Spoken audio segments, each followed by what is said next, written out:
Jimmy McAllister found the net. Goal for Wednesday. A terrific goal by Sheridan. Chris Waddle, is he going to have a crack? Oh, he does, and it's goal. Still Glenn Wheeler! Aidan Fred wins the Is there time for a winner?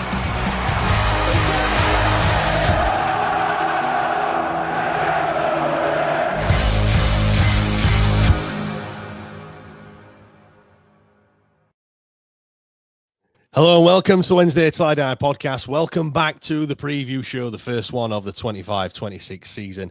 We get things underway this season with a trip to former Premier League side Leicester City. And like us, they've had a new manager.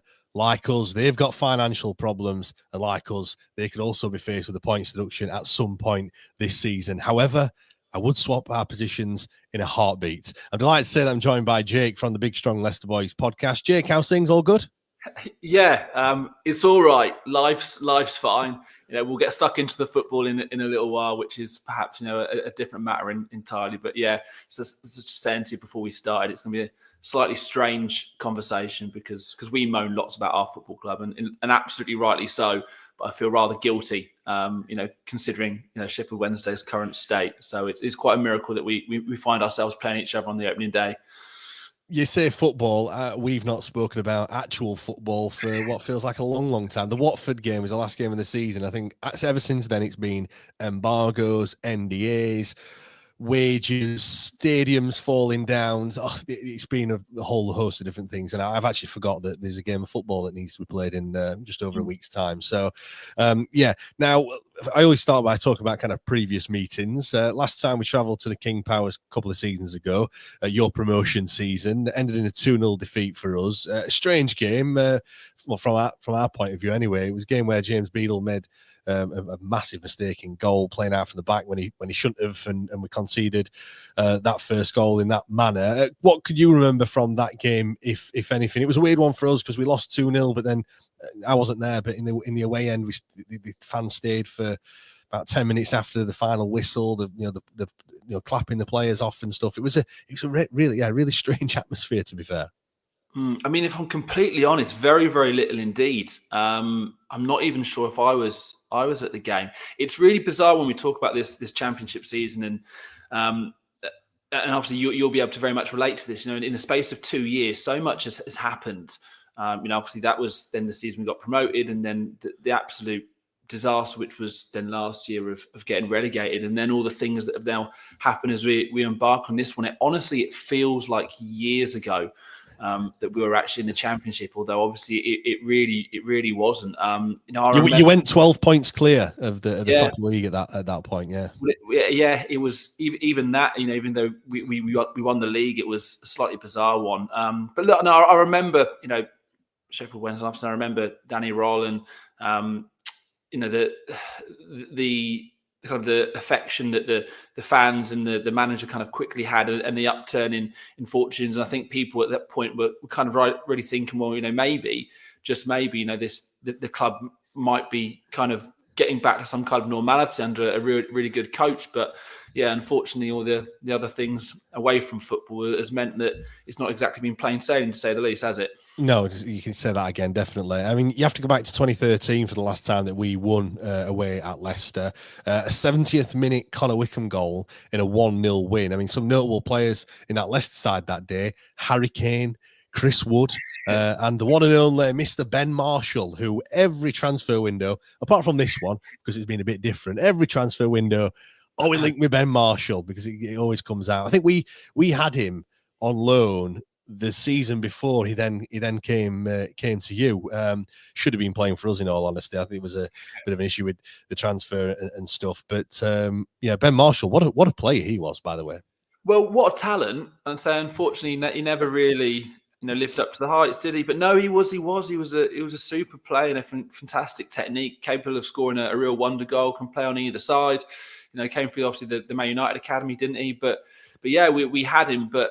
Got some great stories to tell as well. Yeah, and I've listened to his Under the Cosh podcast, him talking about Vardy in particular. So those two, I'd imagine, got plenty of stories. So yeah, but it's incredible, isn't it? You get these players. I mean, David Norris, Nicky Maynard, Luke Varney. These were players that were linked with us in probably every single transfer window, but never ever played for us. But it kind of feels like they did, but they never did. And so what is Ben Marshall your version of that? Well, Ben Marshall did play for us. He was on loan. But yeah, we should, we were linked for him for ages. Then we finally signed him. And then, yeah, it's just a running joke at the moment. Connor Wickham is the other one who obviously scored in that game. We had him 3 times on loan during his 3 separate occasions as well. So I don't know, maybe he could do a job for us now. We'd have anyone right now, to be perfectly honest. I don't forget that Harry Kane played for Leicester as well, and mad, mental. Just on that as well, like it does say 2013 that last time we won. I think we've only played at the King Power, I think 3 times since then. So that's one of those where the stats can look a lot different to actually what reality is. Last season, then I know you probably don't really want to talk about it, to be honest, but you finished 18th and relegated from the Premier League. Only 6 wins in that season, and 3 of them came against Southampton and Ipswich. The other 2 clubs to be relegated. What was it like last season? Because you have been a bit of a, in recent years it has been, up down. What was it like? Yeah, and I think it's important that people understand that we always knew we were going to struggle. The relegation wasn't a shock. It was just all the absolute nonsense and crap, if I can say that was going off behind the football club, and just the horrific running of it. And maybe just to we're not a football club who's underachieving or in the situation where we're at because we haven't got any money. I know there's financial issues, but that's just the financial fair play nonsense, isn't it? We're a club that's just been really, really poorly run. 3 or 4 years ago when we got relegated the first time, we had the 7th highest wage in the Premier League. It was around £95,000 a week we were paying, and we got relegated. Exactly. And because Leicester historically have been in the Championship, people didn't seem to take note. It was that, it's just Leicester, becoming a yo-yo club again. And we're trying to tell people, like, no, this is some real poor failings going on behind the scenes in terms of your recruitment and the way the club's being managed. Obviously, we got relegated, came back again, like you would have done. Again, I think we had an average wage of around £55,000 a week when we got promoted from the Championship. But even last time around, when we had this really poor team that finished second bottom with 6 wins, like you just mentioned, even at that point, it was the 12th or 13th highest wage bill in the Premier League. We were still paying significantly more than what Brentford, Brighton, all these established, decent Premier League clubs were playing. So it was just really poor recruitment again, some terrible managerial appointments, and which is then kind of seeped into this year of. We got relegated in April, and they didn't do anything till July in terms of sacking a manager. And when they did finally sack the manager, they didn't have anyone lined up. And we started pre-season without one, and the game and the season starts next week, and we've still not got a kit. We've not sold any players. We've not signed anyone either. So yeah. What's the mood like amongst the fan base then? Is it one of anger? Is it are people happy to be bouncing around from Championship and the Premier League, or do you feel like it was a massive missed opportunity to get back and stay as a Premier League club like your Brightons and your Brentfords and Bournemouths and clubs like that? Oh, I mean, the club's failure to capitalise on winning the Premier League and then the FA Cup is just a spectacular own goal. We had absolutely, look at the players that we had, when we won the FA Cup. With your Wesley Fofanas, etc., or Maguire, Chilwell, these players have been sold for 70, 80, 50, £1 million. There was success. There's huge amounts of money coming into the club. The owners have got huge amounts of money, but they've just stood still. That the football club has been completely left behind in terms of the way that they operate, and they have no idea how to kind of arrest that downfall. And unfortunately, it all coincides with the death of the owner's father, Kun Vijay. In basically every season since he's passed away, we finished lower than the season before. And I fully expect that trend to continue. But, it's a spectacular own goal because we've had the players, we've had the money. It's just been terrible management in terms of the coaches and when to sack them and who to bring in. And then the players that we've then brought in, it's been a slow, painful decline, to be honest. You mentioned coaches there, and that kind of brings around nicely to briefly talking about Ruud van Nistelrooy. I mean, you had Cooper last season, then Ruud van Nistelrooy took over in December. He won his first game, I think it was, and then drew his next one, and then it took him, well, the 18 games and only one win. Then what kind of went wrong for him, or was he already on like a hiding to nothing when he first came in? Yeah, I mean, it was hiding to nothing. I'm not sure, but it was certainly obviously a difficult job, and I think that, like the managers before him and will be after him, is that it was false promises, that he came into the club and would have been told that he'd been able to bring in some of his own players, his own coaches, because he came in around kind of October, November time. So it was a decent time for him to kind of assess the squad. And then I think he quickly realised that wasn't going to happen. And to kind of cut a long story short, I think when we went for that period of 9 games and we didn't score a single goal, and it was 6 home games in a row where we didn't score a single goal, and he didn't change the team at all. He kept playing the same front three over and over again, and we weren't scoring goals. I'm absolutely convinced, and so is the fan base, that he was trying to get himself sacked. But the club wouldn't do it because it meant they had to pay him off. So it was just this we were sat in limbo where the owners weren't going to sack him. He's not going to resign. And it was just a horrible, horrible kind of period of just watching just turn up, lose games, and not even threaten in terms of scoring a goal or make any efforts to try and score a goal. To be honest, it was a bizarre kind of period. So yeah, he came in and he didn't get what he was told, and quickly realised he didn't want to be here anymore. It was a very strange situation. Striking similarities with Danny Röhl there, to be fair. You've appointed former QPR manager Marty Cifuentes, highly thought of in the game. You were rumoured to have interest in Danny Röhl as well. It kind of looked like he might have been the next manager. But what do you make to Marty since he's come in? I know he's not had a lot of time to do anything. In I think he hasn't played many pre-season games to kind of see what's happened. But what's the initial thoughts kind of amongst Leicester fans with him? Yeah, I mean, there's obviously very little to go off in terms of anything he's said or done, because it is still so new. We've not had a game, and he's not signed anyone, he's not sold anyone. All of this stuff, which obviously isn't all down to him. Of course, it's the powers that be. It's the people who run the club behind him. But I can give you an opinion in terms of I think are relatively pleased with the appointment, not off the back of, oh wow, this is an amazing manager, look what he's done, this is the answer, we're gonna be back on the way up, like maybe say for instance when Enzo came in, there was definitely a huge kind of uplift in mood around the club. I think it's more so off the back of the other managers that were linked. We had Chris Wilder, Gary O'Neill, Sean Dyche, all these kind of coaches that do the kind of the merry-go-round as such, and we didn't want them. So we were pleased that it's Cifuentes. I think, dare I say it, we would have been more pleased with Danny Röhl, but we always knew that because of the complications of what was going on at the time and having to pay compensation, that it was probably unlikely because we haven't got any money, and Cifuentes was willing to pay off his own compensation at QPR. So it feels that he was the best of a bad bunch, and he was the most available of the okay managers. So hopefully he's good. And the noises and the mood from QPR fans is that he's a good coach, and he seems very likable. So I don't want to be too down, but we may have hopefully stumbled across a decent coach by accident, like we did with Enzo a couple of years before. Yeah, in terms of your expectations, then this season, Jake, it's natural to think that a club that gets relegated from the Premier League would be looking to bounce straight back up.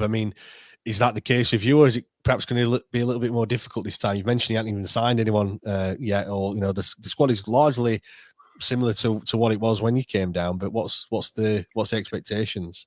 Yeah, again, it's a weird one because I feel so incredibly guilty talking about this because we are so miserable. But you're looking at the squad that we have here and now, it's still got to be the best or second best or third best squad in the Championship.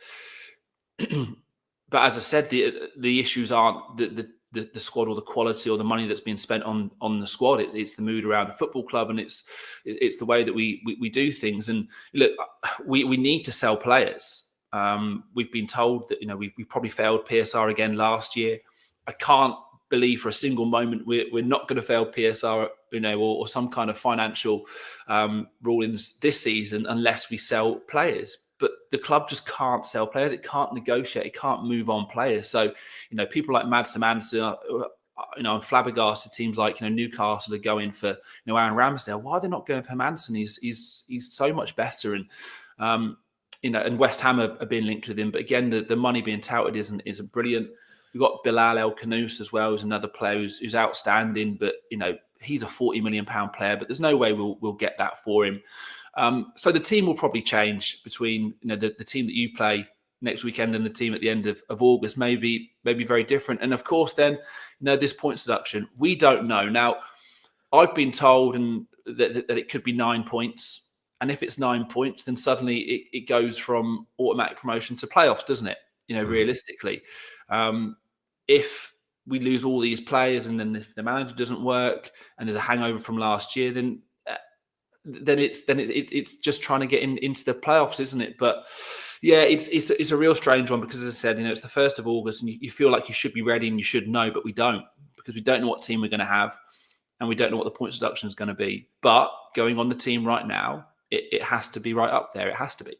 Yeah, I mean, it's funny you mentioned like the teams will be different. This is why I hate the transfer window kind of extending past the start of the season. We had it 2 seasons ago, again, that season when you were in the Championship with our first game of the season was Southampton, and they had, I think, James Ward-Prowse. I think they had another lad that ended up going to Burnley, I want to say, or somewhere in Germany. We came up against a team that was totally different to the team just like the week after or 2 weeks later. It didn't really seem very fair, to be honest, but that's the rules. That's the luck of the draw. I suppose some fans would say it's not very fair Leicester playing Sheffield Wednesday when we're an absolute basket case as it is right now. In terms of like players to watch, then again, I know it's a difficult one. I know we're recording this kind of a week before the game, but you have got some decent players in your squad. Some you've already perhaps mentioned: Patson Daka, Steffi Mavididi. You've got Fatagu, although he's injured. Wout Faes, Conor Cody, although he could be going. I mean, the list goes on and on. I could name pretty much every player in that list is far better than what the offering that we've got at the moment. But who's the players that we kind of need to look out for when we face each other? Yeah, so as I've already kind of pointed out, there's 2 which are outstanding Premier League quality, which Mads Anderson, the goalkeeper, and Bilal El Khanous. I don't think Mads will play anyway, because I think he's still got a bit of an injury from the back end of last year. So still Archek, the guy who we expect will be number 1, will play, and say Bilal is superb. But away from those ones, so you mentioned him being injured, but Abdul Fatawu, he should be fine. So he did this was a big reason why our season failed so much last year, was that Fatawu is arguably our best player. He's a real superstar, and you saw him in the season that we got promoted from the Championship. I think he was only 19 then, and had he had a full season in the Premier League, I'm convinced we would have been a significantly better player. He's that good. So he, as I said, it was a cruciate knee. He has played in pre-season. Whether they start him from the off, I'm not sure. But and we'll say whether it's for you guys or for the rest of the season, he's the one. He's the one that excites fans. He's the ones that get everyone off their seat. And I think he's a superstar in the making. And if I can just pull out one other, it's Jeremy Monga, this 15-year-old who played 5 games at the back end of last season. He's played pretty much every minute in pre-season, so it looks like he is going to be, a starter or certainly heavily involved this year. And I mean, what a superstar again he is. And this is again the strange thing that we talk about all these players that, we've got such an old and aging squad that are massively overpaid. You mentioned some of them. Hopefully Cody's off, but you got your Vestergaards, your Fez, Ndidi, Sumari, Ayew, Dick Cordova-Reid, these players that earn so much money, but we've got so many brilliant young players coming through. Monga's 15. There's a kid called Jake Evans who played last year as well. He's 16. He was the top goal scorer in Premier League 2 last year. So there is some talent there, and that's what we want. We want to see the young kids play, because we're bored of, these old, overpaid, players just taking the money, going up and down, and causing all the problems which they have done with managers and everything else. Yeah, I mean, I think we might be seeing some of the youngsters play, but not out of the fact that they're any good or not, just by the fact that they're the only players that are left in the squad at the moment. So we've got a few youngsters. Keelan Cole Cadamartri, one of them went to Man City. He was only 15, Yeah. £1.5 million he went for, and that's the problem that you have. Like certainly with a club like us, whose academy isn't, it's not top level academy. I don't know how they grade them, grade 1 or category A or whatever it is now. We're just below that, so you get any good players, and if they want to better their career, they end up moving on, and we don't really have that pathway into the first team. You look at Barry Bannon. I mean, he might not be here come the first game of the season, who knows, but he's 35, 36. We had a very aging squad as well, and it's it's not great. I mean, how do you feel this game's gonna pan out? When we do face each other. I mean, are you looking for a cricket score? Because I suppose we are probably going to be the whipping boys of the league, and it might be a competition in kind of who can score the most goals against Sheffield Wednesday this season.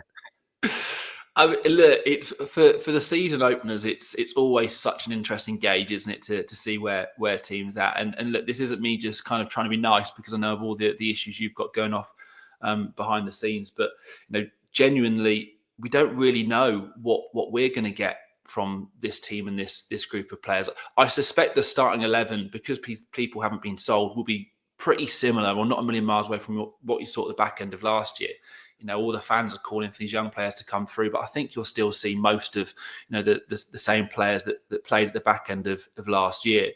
So what are these guys going to be like? Because most of them will be thinking we're probably going to be off, in the back of their minds, but between now and the end of August. So and has the new coach got a reaction out of them? Because you'd like to think that the playing style will be very different from last year. So, there's so many ifs, buts and maybes, isn't there, in terms of not knowing exactly what you're going to see. On paper, look, you're right, it should be comfortable. I can't imagine, it will be, a blowout, 5 or 6. I don't expect that for a moment. It's not really kind of the team that we are. I wouldn't be surprised if it's, a situation where it's like a 2-0 and Leicester have a huge amount of possession. And that's the final score. That's my gut feeling, if I'm honest, a 2-0. Have you had any? Obviously, you've had a few pre-season games so far. Has Marty come in and changed the style of play at all, or is it any sort of identity that you've got at the moment? I know it's very early stages to say, but has he come in and kind of ripped up the rule book, or are you kind of largely going to be continuing how you were before? Because it's always difficult, isn't it? Because you're not good enough for the Premier League. Clearly, you've got relegated, but then that doesn't necessarily mean that style of football is not good enough for the Championship, because it doesn't always mean you have to change things that radically. No, well, so our issue has been, or one of the many, is that we've just flipped and flopped between styles in terms of the coaches that we've had so much over recent years that the players don't know whether they're coming or going, and obviously the players that you sign have got to be suited for certain managers and certain tactics. I think the only slight kind of positive in terms of the move from Van Nistelrooy to Cifuentes is I don't think there's going to be a massive change in style, so it should be a relatively seamless transition. Whereas before, when it went from Enzo to Steve Cooper, it was just one of the most bizarre situations ever. We're thinking, okay, well, now all these players have got to play a different style, and there wasn't a style. Now we've gone back to Van Nistelrooy, but hopefully it's just I think Cifuentes is more of a pressing game. As well as the kind of the standard now of the possession, etc., which is it's pretty standard, isn't it, for all coaches? But I think with Cifuentes, the idea is that we become more of a pressing team, which I think would be difficult depending on who he plays. If he plays, your Jordan Ayew's and your Dick Cordova-Reeds, I'm not sure how much pressing they can do. But if you play some of these young kids, then they might be able to do that. So yeah, maybe some high energy and some high pressing is what we want to see, and that's the plan. Yeah, I mean, I'm going to probably ask this question to most guests that come on here, but playing out from the back, what's your stance on teams trying to play out from the back? Do you like it? Do you hate it? What's your opinion? Well, again, it all depends, doesn't it, on the personnel? When we went down under Brendan Rodgers, we weren't technically, wasn't Brendan Rodgers, but it was Dean Smith in the end. But we were trying to play out from the back with Daniel Amati in defence, Danny Ward as the goalkeeper against these brilliant Premier League teams, and thinking, surely you can see that this is just, it's a great idea, isn't it? If you can do it. But sometimes they look, today, guys, we're not going to do that. And obviously when we won the Premier League, you look at that team, it was very aware of its limitations and its strengths. We didn't play out from the back. We won the Premier League. Over the top, Vardy run on, score a goal, rinse and repeat. It was simply defend your 18-yard box and we'll camp ourselves there because we've not got flying wing backs. We haven't got defenders with pace. Do you know what I mean? And it seems so ridiculous to think that, well, look what you've got. And then you play to the strengths of that team. And we were trying to do it last year, with Wout Faes and, Yannick Vestergaard, Christiansen, James Justin. None of them are, Vestergaard's a technical footballer who can play out from the back, but no one else around him can. The goalkeeper necessarily can't. So I'd imagine we will try and do that because that's what all teams want to do and try to do. And we'll obviously be better at it, I assume, in the Championship than we were in the Premier League. But yeah, no, it is a slightly bizarre thing, isn't it? That just if you've got the personnel for it, great.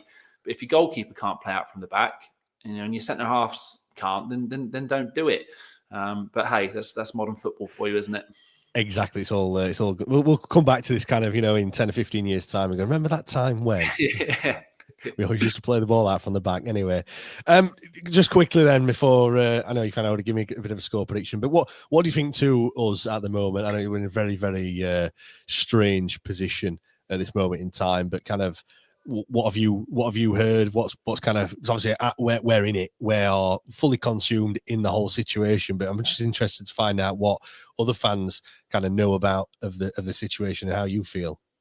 Well, Jordan, one of the hosts with us here on the podcast, a couple of his mates are big Wednesday fans. So he's been, when we've been previewing and talking about the game, tentatively on our pod, he's been mentioning the issues and that he's fully across and aware of what's been happening. I knew that Kadamata had been sold. You've mentioned that Bannon looks like he now may be off. And then we had the news obviously about Danny Rowe. I was thinking, oh, right, well, should we have maybe just, held tight for a few more weeks and then maybe we could have got him. So we've kind of been aware of it because of the fact that we're playing each other so soon. But yeah, look, desperately feel sorry for what's going on. And it's not even obviously just this year. I know this has been going back for years and years. And, it's desperately kind of frustrating and sad because, as I said, we're angry with our owners. We are. But they keep putting the money in. They're just not very good at running football club. Do you know what I mean? And there's a real big difference here that hopefully people kind of understand. And we're always key to our owners aren't negligible.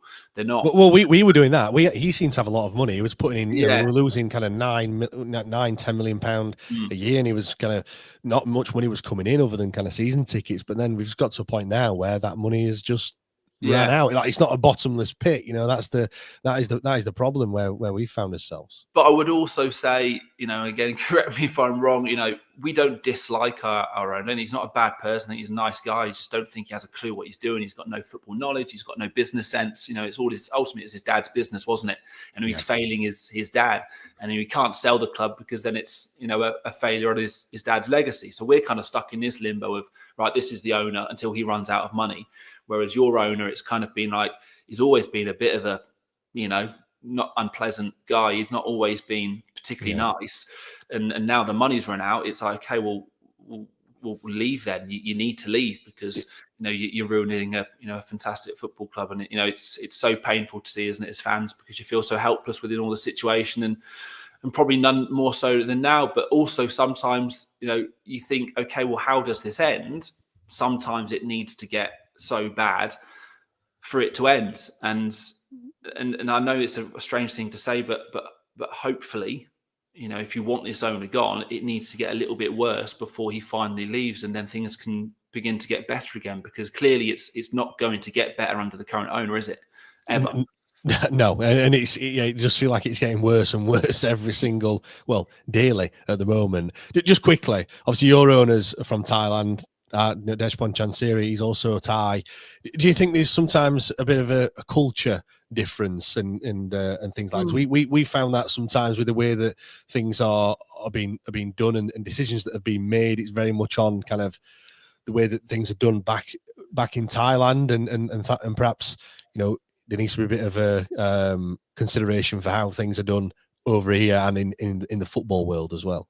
It's a really interesting question, actually. I'll be interested to get your views in terms of what you've had to experience or what you've experienced because your owner is Thai, because it's something we've spoken about lots. So we're told that, the Thai culture is loyalty. And, and we've got a situation where our director of football is not fit for purpose. He's not a specialist director of football. He's never been a director of football anywhere else. He was the academy manager, but he was like the right-hand man of Kunvi Shah. And he was the guy who was in charge, was director of football when we won the Premier League. But he's clearly not up to the job and he needs to be replaced. But he won't be replaced because we believe that the Thai culture, he can't remove this guy. Same with our chief executive. There's been failings constantly, off the field. And the relationship between the fans and the club is horrific. But we're told that, these two people aren't going to lose their jobs because they were so important to his dad. So it's loyalty. We had similar things then with Brendan Rodgers, that when clearly he'd been a brilliant coach for us, but it was time to cut ties and let him go, but they wouldn't do it, and they just let it drift and drift and drift. And again, it was this slow, painful death, thinking, you've got to do it. But what I would kind of counter that with is that, they've never actually said publicly, we as Thai people, etc., we are loyal, so we want to give people, we believe in these people. And also, if you look at the actions of his dad, Nigel Pearson was one of the most popular coaches we've ever had and kept us up the season we won before the Premier League. And because of a misdemeanor with his son and a couple of other players, he lost his job, and he sacked a couple of other managers. At the time, you're thinking, okay, that's pretty ruthless. So his dad didn't have the same kind of process around loyalty. So that's the thing. It's loyalty that we get told. It's just why he doesn't do anything. Why doesn't whatever? It's because he's loyal. But I don't personally buy it. Well, for me, I think it's both loyalty and then respect as well. Because I feel like if in that situation there, if that respect is lost, then straight away you're out the door. But if you're respectful, even though you're not doing your job properly, but you're respectful, then you seem to keep it forever. For us, it's kind of contracts are given, and then we seem to just run them right down to the end of the contract, and then we talk about renewing it. And I think, well, that's just not really. That doesn't really happen in football. You can sign a 3-year deal, and after the first year, you can then, an example of this will be Jeddy Gassama. So we signed him apparently on peanuts. We signed him on a 3-year deal, and then after the first year, we knew how good he was. He was a fantastic footballer. At that point, there, you should have given him a better deal, better money, and tried to keep him as an asset. We didn't. He, the second season, he had an even better season than the first one.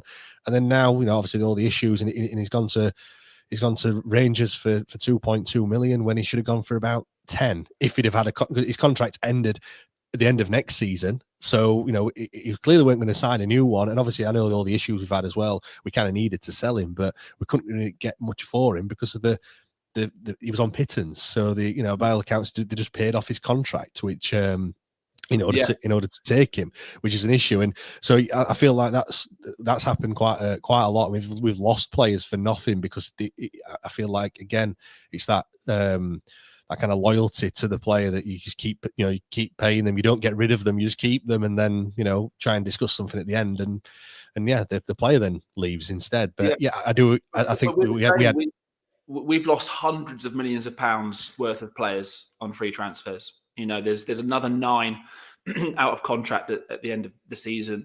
But what we can't do as a football club is we can't sell them because of the director of football and this loyalty thing with the owner, where you've got these guys who are all going to leave. Most other clubs would be trying to move them on, get a little bit of money, get them off the wage bill. We don't. We just let the contracts run out to the very, very end. What last time when we got relegated from the Premier League, Yuri Tielemans, last year was Aston Villa's Player of the Year. That was a 40-50 million pound footballer, an asset that walked out the door for free. That season that James Maddison, his goals and assists was, huge. Again, it's a 60 million pound player. He went for half that.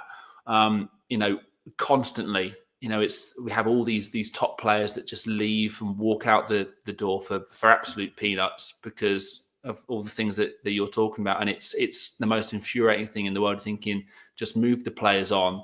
or give them a new contract, do something, but they don't do anything. And yeah, I think there's about £20 million worth of players that are going to leave at the end of the season for free, who you could save that money, £20 million, and not pay them wages, and maybe even get a little bit of money for them by sending them now. But we just do nothing. It's just it's infuriating, isn't it? Very, very infuriating indeed.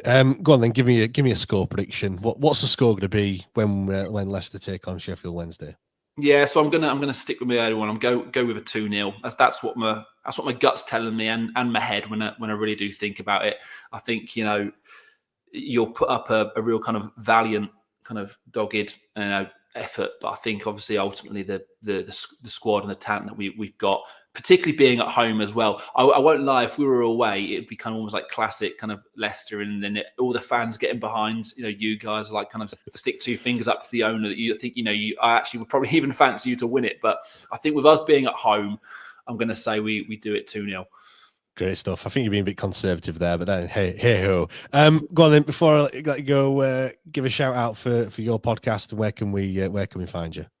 Yeah, so this is the rather uniquely named the Big Strong Leicester Boys.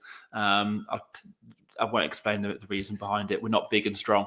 But anyway, so that's the name of the podcast. But people remember it. So yeah, if anything Leicester related, Big Strong Leicester Boys podcast is the one. And when will you be talking about this the win against Sheffield Wednesday?